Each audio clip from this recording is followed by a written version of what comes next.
চম্পাৰ হাঁহি ভৰা মুখখনলৈ চাই প্ৰশ্ন কৰিলোঁ, মোক ইয়ালৈ কিয় নিলি চম্পা? কিয় জানো ক'ব নোৱাৰোঁ। ক'ব নোৱাৰ? লক্ষ্য কৰি দেখিলোঁ চম্পাই কিবা এটা ক'ব খুজিও যেন হঠাতে নিজক সংযত কৰি লাহে লাহে আনফালে মুখখন ঘূৰাই নি মুহূৰ্তৰ পাছতে আকৌ মোৰ ফাললৈ চাই হাঁহি উঠিল। মাত্ৰ এটা মুহূৰ্তত, কিন্তু এই এটা মুহূৰ্তৰ ভিতৰতে চম্পাৰ মুখৰ যি পৰিৱৰ্তন মোৰ চকুত পৰিছিল, সেই বহুত সময়লৈকে চকুৰ আগত ভাহি ৰ'ল। পূৰ্ণিমাৰ জোনটোক আঁৰ কৰি উৰি যোৱা ডাৱৰ চপৰাৰ দৰে কিবা এটা অবুজ, অস্বাভাৱিক ছায়া যেন খন্তেকতে চম্পাৰ মুখৰ ওপৰেদি বৈ গ'ল। বুজি নাপালোঁ সেই কি, আৰু চম্পাই বা মোক কি ক'ব খুজিছিল। মোক ভাবিবৰ অৱসৰ নিদি চম্পাই মাত দিলে, বুজিছা দাদা, আজি মোৰ বৰ আনন্দ হৈছে। তীক্ষ্ণ দৃষ্টিৰে অনুসন্ধান কৰিও চম্পাৰ মুখত মুহূৰ্তত আগৰ পৰিৱৰ্তন আৰু একো চিন চাপ বিচাৰি নাপালোঁ। তাকে ক'বলৈকে মোক ইয়ালৈ চোঁচৰাই আনিলি। আৰুনো কিয়? মিছা কথা ক, কি ক'ব খুজিছিলি?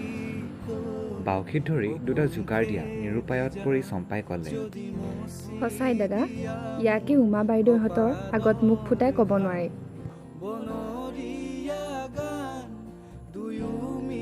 ইয়ালৈ আনিলি নহয়? ঠিক ধৰিছা। গম্ভীৰ হৈ ক'লোঁ, তই মোক কি বুলি ভাবিছ চম্পা?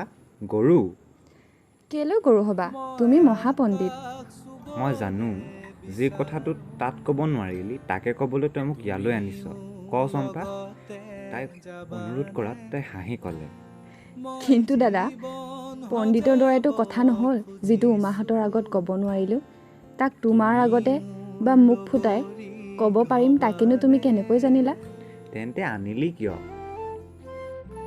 খন্তেক চিন্তা কৰি চম্পাই ক'লে, ইচ্ছা হৈছিল তোমাক এটা কথা কওঁ, পাছে ভাবি চালোঁ তাক ক'ব নোৱাৰি। উমাহঁতৰ আগতহে নোৱাৰি? অকল উমাহঁতেই নহয়, দেখিছোঁ পৃথিৱীৰ কাৰো আগতেই নোৱাৰি। মোৰ আগত? এৰা, তোমাৰ আগতো। তুমি জানো পৃথিৱীৰ বাহিৰত? কেলৈ হ'ম পৃথিৱীৰ বাহিৰত? তোৰ বিকৃত মূৰৰ মাজত?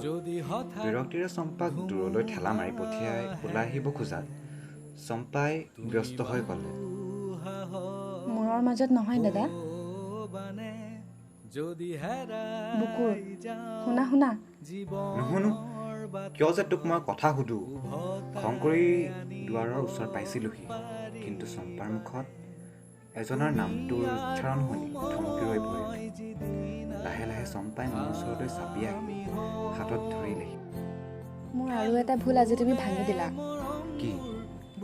ভাবিছিলোঁ তোমাৰ দৰে গৌৰীতকৈও মই বহুগুণে বেছি গুণী, কিন্তু এতিয়া দেখিছোঁ গৌৰী নামটোৰেই মহিমা অপাৰ। যিজনক মই কাবৌ কৰিও ধৰি ৰাখিব নোৱাৰিছিলোঁ, সেইজনক গৌৰীয়ে সশৰীৰে নালাগে মাথো নামটোৰেই ধৰাশায়ী কৰি পেলালে।